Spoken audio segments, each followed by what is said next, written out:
Have you ever encountered someone who changed the direction of your life, quietly, unexpectedly, almost like fate placing a hand on your shoulder? Someone who wasn't searching for recognition or reward. Someone who wasn't trying to impress you, influence you, or gain anything from you. Not a celebrity, not a leader, not someone society applauds or writes headlines about. Just a person, ordinary on the outside, yet extraordinary in the way they made you feel seen. A person whose presence softened the noise of the world, whose kindness arrived without announcement, whose patience made you realize how long you had been holding your breath. Someone who reminded you, not through words alone, but through silent, consistent compassion, that you were still human, still worthy of care, still allowed to feel. In a time where kindness is often transactional, where relationships come with conditions, where attention is fleeting and compassion is rationed, meeting someone who cares without expecting anything in return feels rare, rare enough to feel impossible. And yet, it happens. Sometimes in the most unexpected places. Sometimes when life has beaten us down, when pride has built walls too high for most people to climb, when we have convinced ourselves that we don't need anyone. Sometimes it happens when we are at our weakest. This is the story of one such moment. A story about a man who spent his life surrounded by wealth, success, and influence. A man who could buy almost anything, except the one thing he didn't realize he needed: connection. And a woman, gentle, patient, ordinary in title, yet extraordinary in spirit. A woman whose kindness carried far more power than money ever could. A woman who did not change his life with grand gestures, but with small moments. A steady voice, a listening ear, a prayer whispered softly beside a hospital bed. A reminder that beneath fear, pride, and power, there still lived a human heart. This story does not begin with applause or admiration. It does not begin with victory or celebration. It begins quietly, in a cold, silent hospital room, where one life was fading, and another life was unknowingly about to change everything. Not through force, not through authority, not through wealth, but through something the world overlooks far too easily: compassion. It was a cold winter morning in Stuttgart, Germany, the kind of morning where breath hangs in the air like unfinished thoughts, and the sky wears the same heavy gray as the quiet sorrow of someone waiting for news they don't want to hear. Outside the hospital windows, snow drifted slowly, not hurried, not wild, just steady, patient, almost peaceful. It wrapped the city in a blanket of white silence, softening the sharp edges of buildings, streets, and hurried footsteps.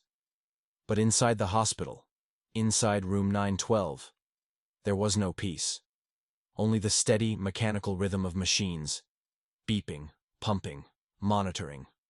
Cold sounds replacing warm conversations. Technology repeating the one truth no one dared speak aloud. Someone's life had grown fragile. And in that bed, surrounded by wires, tubes, and sterile white walls, lay a man whose name once intimidated stock markets and shaped empires: Wilhelm Schneider. To the outside world, he wasn't just wealthy, he was power itself. A self-made billionaire. A negotiator feared in boardrooms across Europe. A man whose signature moved ships, factories, and nations. Newspapers called him the Iron Mind of Stuttgart. But inside the hospital, he was known by another title, one spoken quietly, usually with a sigh: the most difficult patient we've ever had. He refused treatments, demanded answers before doctors could finish sentences, scolded nurses for the smallest mistakes: a misplaced blanket, a delayed response, a tone he didn't like. Twice in 1 week, he threatened to sue the hospital. Not because he was dying, but because losing control terrified him more than illness ever could. Staff whispered his name with tension in their shoulders. Some avoided entering his room at all unless they absolutely had to. And his family? They came, yes, but only briefly. No warm hugs, no shared memories, no gentle reassurance, just clipped conversations about businesses, heirs, and legal matters. As if even now, Wilhelm was still a CEO being briefed before a meeting, not a man facing the quiet possibility of his final days. He had built an empire that touched continents. Power? He had it. Money? More than enough. Control. He clung to it like his last possession. But connection, kindness, comfort, those were things he never learned how to receive, and certainly never learned how to ask for. He had never been more surrounded, and never felt more alone, until the day the door opened, and she walked in. Not rushed, not nervous, not intimidated by the reputation that made others tremble. Just calm, present, human. And in that moment, though neither of them knew it yet, Wilhelm's life was about to change. Not because of medicine, not because of wealth, but because one nurse, one stranger, one quiet woman with tired eyes and a gentle presence, was about to become the one thing Wilhelm Schneider thought he no longer needed. Someone who cared. Her name was Ariana Dizon, a Filipino nurse in her late 30s. She wasn't someone who filled a room with noise or attention. She wasn't the type whose presence demanded respect. She earned it, quietly. She had flown across oceans, leaving behind warm sunsets and family dinners in Bulacan, leaving behind the laughter of her 2 children, the smell of home-cooked adobo, and the comfort of hearing her own language everywhere she went. She didn't come to Germany for adventure. She came because love required sacrifice, because someone had to build a future. Someone had to send money home. Someone had to be strong, even when they were tired. To most patients in the hospital, she was just another uniform, another pair of hands adjusting IV lines and checking vital signs. But to room 912, she was about to become something much more than a nurse. She paused outside the door, reading his charts slowly, carefully. Not just for medical details, but to understand the story behind them. Then she inhaled deeply, the kind of breath healthcare workers learn to take before stepping into someone else's suffering, and knocked gently. A knock soft enough not to startle, but firm enough to say, "I am here." "Good morning," she said softly, her voice warm but steady. "My name is Ariana. I will be your nurse today." Wilhelm turned his head slowly, eyes sharp, cold. A glare, the kind only people used to power know how to give. "I don't need a new nurse," he snapped. "I need someone competent." If those words were meant to intimidate her, they failed. Most nurses would have apologized. Some would have forced a smile. Others would have excused themselves and requested a reassignment. But Ariana didn't move. She didn't retreat. Instead, she did something no one expected. She calmly pulled a chair beside his bed, not hurried, not hesitant, as if sitting beside him was the most natural thing in the world.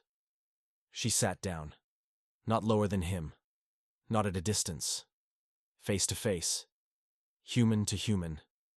She met his stare, unflinching, unafraid, not challenging him, but simply refusing to shrink. "You must be tired," she said gently. Not accusatory, not sympathetic, understanding. "People who fight the most," she continued, her voice lowering just slightly, "are often the ones who are most afraid." His expression faltered. It was subtle, a blink, a shift of breath, but it was enough to betray something he didn't want anyone to see. Her words had reached somewhere deeper than the surface, somewhere he didn't let anyone go. No one had spoken to him like that in a long time. Not with disrespect, not with pity, but with truth wrapped in kindness. For the first time since he entered the hospital, he didn't lash out. He didn't bark orders. He didn't demand control. He just looked at her. Truly looked. As if trying to understand how someone so gentle could see him so clearly. And in that moment, room 912 changed. It wasn't the light. It wasn't the temperature. It wasn't the machines. It was something far more subtle, almost invisible. The atmosphere softened. The space felt less sterile, less tense. For the first time, the room felt human. And Wilhelm Schneider, a man who spent his life building walls, felt the first crack forming in one he never intended to lower. He looked away, jaw tightening, as if the act of acknowledging her presence required effort he wasn't willing to spend. "You don't know anything about me," he muttered, voice low, brittle. The voice of someone used to ending conversations, not having them continued.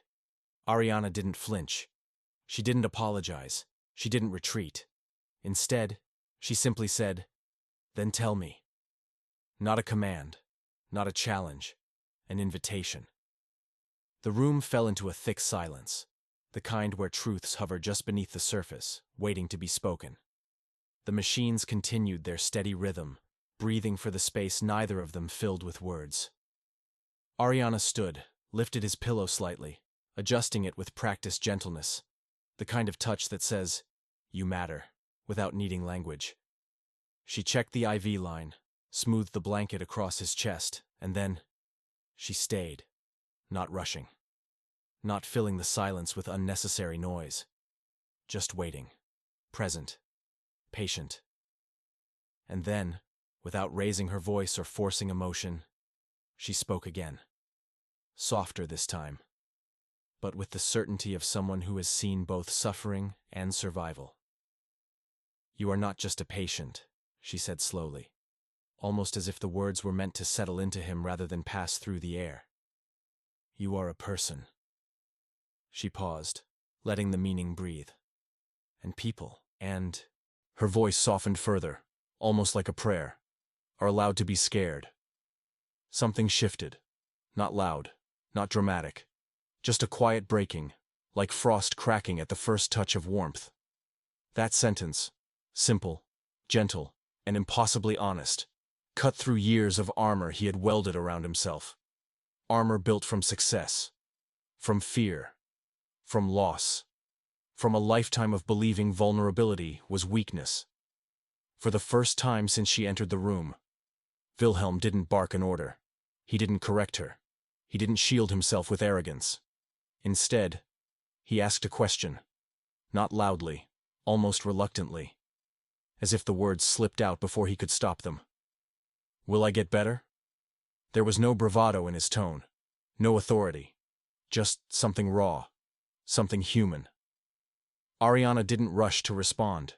She looked at him, truly looked, as though she was assessing not his symptoms, but his heart.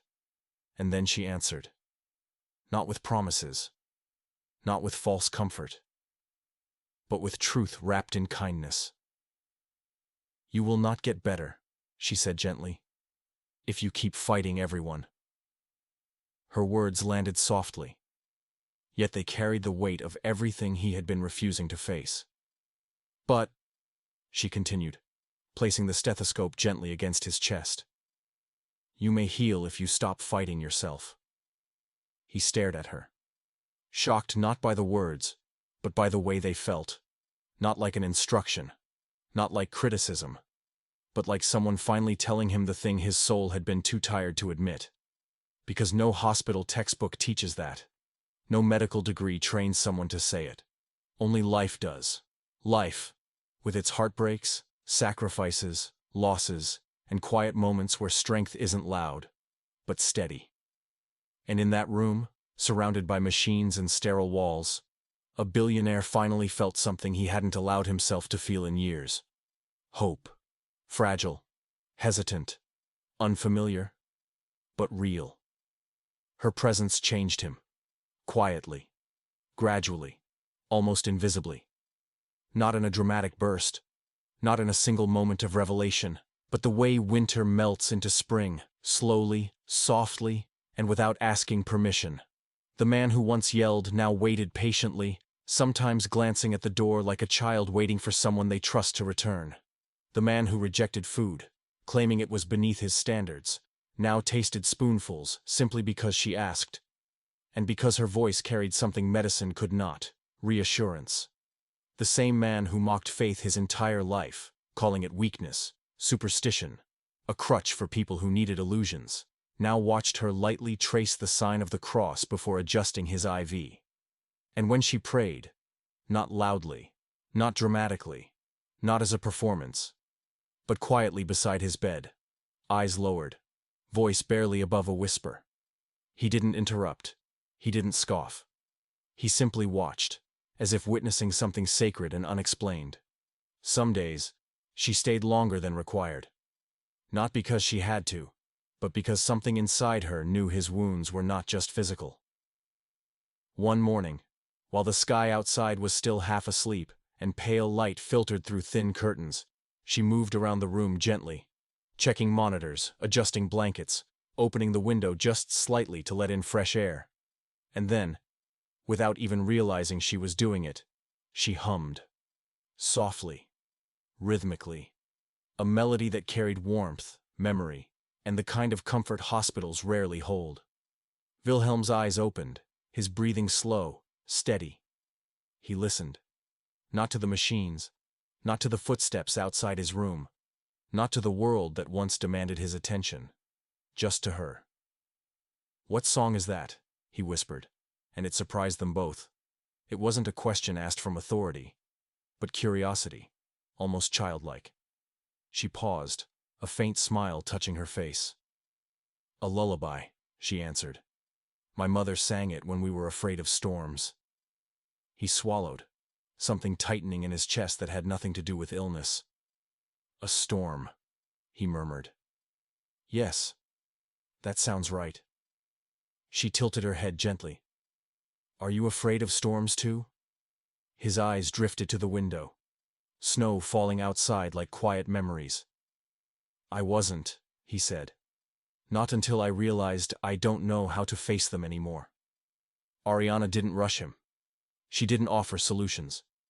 She simply rested a hand lightly on his forearm, the kind of touch that says, "You are not alone." Wilhelm closed his eyes, and for the first time in months, maybe years, he allowed himself to rest. Not because the pain was gone, not because the medicine worked, not because the doctors reassured him, but because she was there, because he trusted her presence, her voice, her steadiness, her humanity. And in a quiet hospital room in Stuttgart, in a bed surrounded by machines and charts and cold medical reality, a billionaire learned something he never expected. Sometimes healing begins not with treatment, but with someone who cares enough to stay. Wilhelm's daughter, Amelia, noticed the change long before she understood it. She had grown up around boardrooms, strategy meetings, and business negotiations, not softness, not vulnerability, not rest. Her father was a man who measured everything in efficiency, outcomes, and advantage. Even conversations with her had often felt like transactions, not exchanges of affection. So when she walked into room 912 that afternoon, expecting the usual tension, the usual clipped tone, the usual wall of cold silence, she froze. There he was, the same man she'd admired, feared, respected, and failed to ever truly understand. Sitting with his head slightly tilted, eyes relaxed, expression open in a way she had never seen. And beside him, reading in a gentle cadence, was Ariana. Not a business analyst, not a physician, not a therapist specializing in high-profile clients. A nurse, reading a children's story, not in German, not in English, but in soft, melodic Filipino. A story about a fisherman and a little boy saving starfish washed ashore after a storm. It wasn't a story meant to impress the educated. It wasn't designed to teach strategy or deliver intellectual stimulation. It was simple. Human. And yet, Wilhelm listened as if every word carried meaning. His shoulders, once held rigid and defensive, now rested comfortably against the pillow. His breathing was steady. His gaze followed Ariana's voice the way a tired sailor follows a lighthouse. For a moment, Amelia didn't move. She wasn't sure she wanted to interrupt whatever was happening, or even if she had the right to. When Ariana finally closed the book and stood to check the monitors, Wilhelm didn't just let her work. He watched her with a softness Amelia didn't recognize. Not interest, not dependency. Something deeper. Trust. When Ariana finally stepped out of the room, Amelia waited until the door clicked softly shut before she spoke. Her voice barely above a whisper, as if speaking too loudly might break whatever fragile peace lingered. "Why her?" she asked. "Why does she matter?" It wasn't jealousy. It wasn't suspicion. It was confusion, the kind born from seeing something you've been missing your whole life, but not knowing how to name it. Wilhelm turned his head slowly, eyes thoughtful, not defensive. He didn't respond with sarcasm or irritation. He didn't deflect. He just spoke the truth, quiet, raw, and honest. Because she sees the man, he murmured, not the money. The words hung in the air, heavy enough to rearrange something inside Amelia. He didn't say them with bitterness. He said them with relief. Relief that someone, finally, looked past the legacy, the titles, the expectations. Relief that someone wasn't intimidated by him, but wasn't impressed by him either.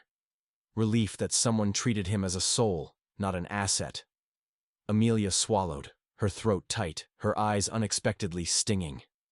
That sentence, simple but devastating, shook her more deeply than any medical report, prognosis, or professional update ever had. Because she realized something she wasn't prepared to admit. She had never known how to see him that way either. Not as Wilhelm. Not as a man. Only as her father. The figure who was supposed to be unbreakable. And now, seeing him fragile yet finally seen, she felt the ground shift beneath everything she thought she understood about him. And about herself. Then one morning, everything changed. There was no warning, no explanation, no familiar knock at the door. Just an unfamiliar voice. "Good morning, Mr. Schneider." Wilhelm opened his eyes slowly, expecting the calm presence he had grown used to, the voice that softened even the coldest mornings. But Ariana wasn't there. Instead, a young nurse stood at his bedside, smiling in the way people do when they hope politeness will cover discomfort. For a moment, Wilhelm didn't speak. He simply stared, waiting, convinced there had been some delay. The words landed like ice water, reassigned. A simple, "Where is Ariana?" he finally asked, his tone strained but steady. The nurse glanced at her clipboard, then forced a respectful smile. "She has been reassigned," she replied. "Rotation schedule. Routine policy procedure." But in that room, it felt like the world shifted off balance. The air grew still, unbearably still. Wilhelm's jaw tightened, his body tensed. He wasn't angry, not at first. He was afraid. A feeling he spent an entire lifetime avoiding. His voice trembled, not with authority, but with something far more vulnerable. "Bring her back." The nurse hesitated. "I'm afraid that's not possible," she said gently. "All nurses rotate. She has a new assignment." But Wilhelm wasn't listening to policy. He wasn't thinking about rules, logistics, or procedural fairness. All he felt was absence. Sudden, sharp, and unfamiliar. It pressed against his chest harder than illness ever had. He lifted his hand, weak but determined, and slammed it against the bed. Not in rage, in desperation. "I need her," he shouted, or tried to. But the shout broke halfway into a plea. Not want, not expect, not command, need. The word hung in the air like a confession he never intended to make. The nurse swallowed, unsure how to respond. Because this was no longer a difficult patient protesting inconvenience. This was a man terrified of returning to the loneliness he had only just escaped. His voice lowered, barely a whisper now. "She understands me," he murmured, eyes fixed on the doorway, as if she might walk through it at any moment. "She's the only one who sees me." For a man who lived a lifetime untouchable, powerful, guarded, feared, the vulnerability in his words was almost painful to witness. His breathing quickened. His hands trembled. Fear, the kind that cannot be cured with medication, spread through him. He didn't fear death. He feared returning to the emptiness he had lived with long before the illness ever began. He feared losing the one thread holding him together. Ariana wasn't just a nurse. She was connection, safety, humanity.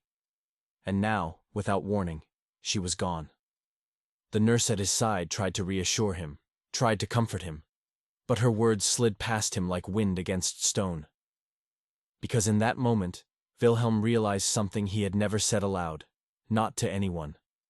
For the first time in his life, he could not buy the one thing he needed most: someone who cared. Amelia arrived only minutes later, breathless from rushing down the corridor. She expected another complaint, another demand, another power struggle with the staff.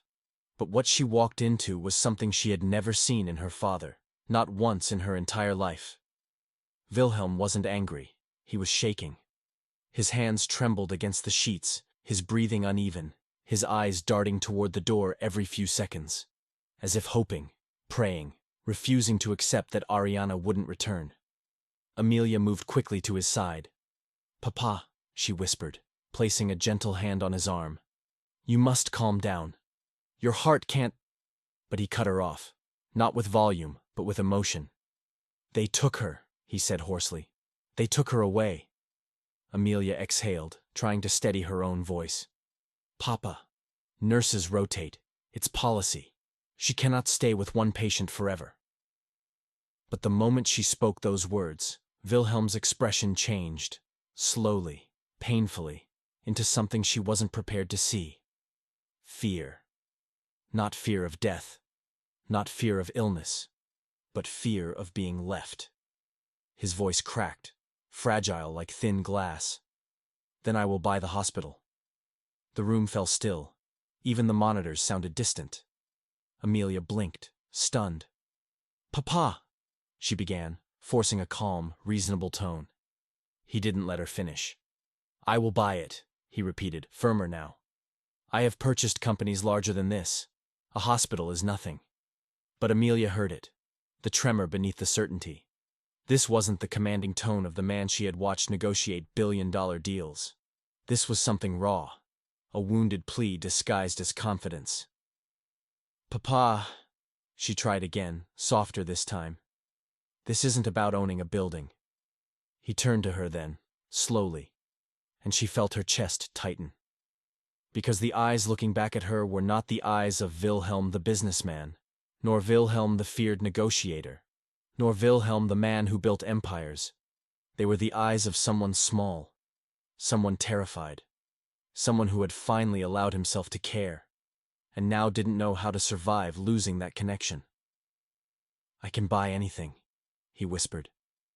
The words were not pride, they were confession. "But I cannot survive losing her." Amelia's breath caught. That sentence, quiet, trembling, and stripped of all arrogance, pierced deeper than any argument could. It wasn't authority speaking, not power, not entitlement. It was a broken heart, finally exposed after a lifetime spent building defenses thicker than steel. For the first time, Amelia saw what Ariana had seen from the beginning.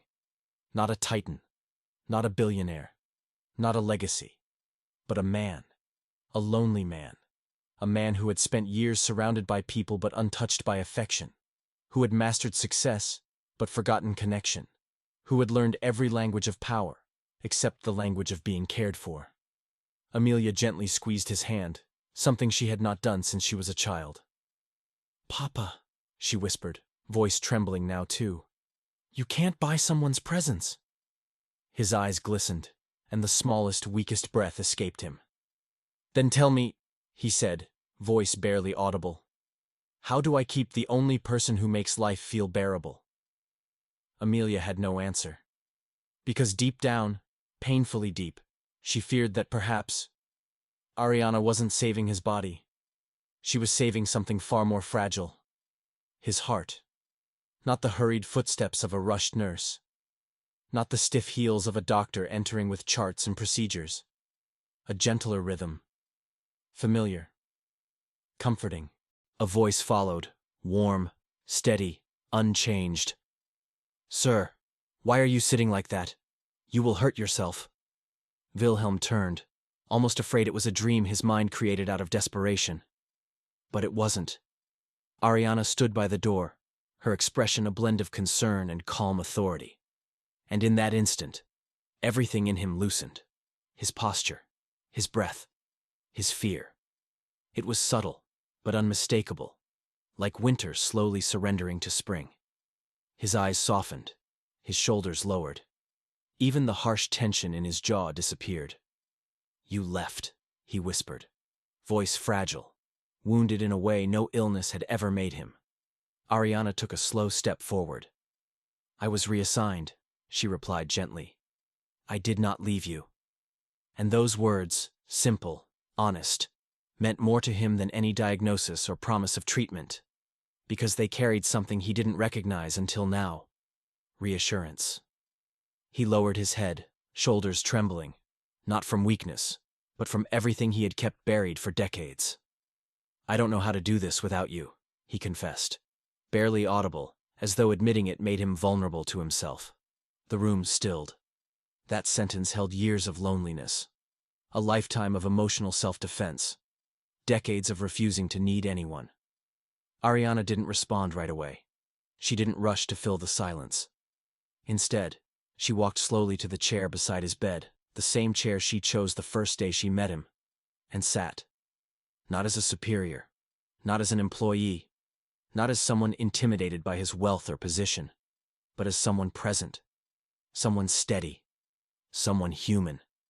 She reached out, not to fix him, not to console his ego, but to offer something far rarer: understanding. Her voice was soft, but firm with quiet conviction. "Then I will stay," she said, meeting his eyes, "until you can. Not forever. Not as a promise tied to dependence, but as a bridge, a temporary anchor, a reminder that strength wasn't something he had to face alone." For a long moment, neither of them spoke. The machines hummed. Snow continued to fall outside the window. And in room 912, a silence formed, not heavy like fear, but gentle like peace. A peace that came not from medicine or wealth, but from being seen, from being understood, from someone choosing to stay, not because they were paid to, but because they cared. And slowly, Wilhelm leaned back against the pillows, exhausted but calmer, not healed, not whole, but no longer alone. And for the first time since entering that hospital, he allowed himself to breathe. Not because he trusted treatment, not because he trusted his future, but because he trusted her. Over the next weeks, Wilhelm's body remained fragile, but his soul grew stronger. Not because of expensive treatment, not because of new doctors, not because of wealth, but because someone finally saw his heart. One evening, while watching snow fall outside the window, he spoke. "My whole life, I built walls to prove I didn't need anyone. But kindness made those walls useless." Ariana smiled. "Sometimes people don't need medicine first. They need to feel human again." Wilhelm didn't buy the hospital, but he did something greater. He changed. The world saw a billionaire, but a nurse saw a man. And that changed everything. Not because she was powerful, but because she cared. Sometimes the strongest people are not the ones who command rooms, but the ones who sit beside a frightened soul and whisper, "You matter." Because in the end, people don't remember how wealthy you were. They remember who held their hand, who listened, who stayed, who made them feel human. And sometimes, the person who changes your life forever is someone the world never expected.